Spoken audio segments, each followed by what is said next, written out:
নমস্কার, আমি ডক্টর মিঠু মুখার্জি। আচ্ছা, সৌভাগ্য, সুখ, সমৃদ্ধি কে না চায়?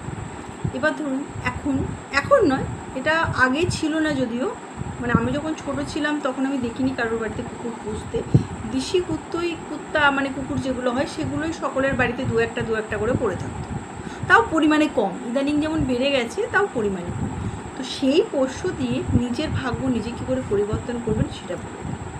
রাশি অনুযায়ী যারা মেষ রাশি তারা কিন্তু কুকুর পুষতে পারে, যারা কন্যা রাশি তারা মাছ পুষতে পারে, যারা বৃশ্চিক রাশি তারা সাপ পুষতে পারেন, যারা মীন রাশি তারা খরগোশ পুষতে পারেন, যারা বৃষ রাশি তারা বিড়ালের ছানা পুষতে মানে বিড়াল বাচ্চা পুষতে পারেন, যারা মিথুন রাশি তারা টিয়া বা ময়না পুষতে পারেন, যারা কর্কট রাশি তারা ইঁদুর পুষতে পারেন, যারা সিংহ তারা ঘোড়া পুষতে পারেন, যদিও বেশি হয়ে যাচ্ছে যারা বড়লোক তাদের ক্ষেত্রে।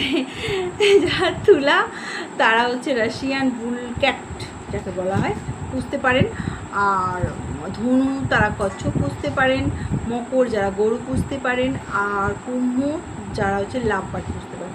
এরা কিন্তু বাড়িতে এগুলো রাখতে পারেন, রেখে নিজের সৌভাগ্য বৃদ্ধি করতে পারেন।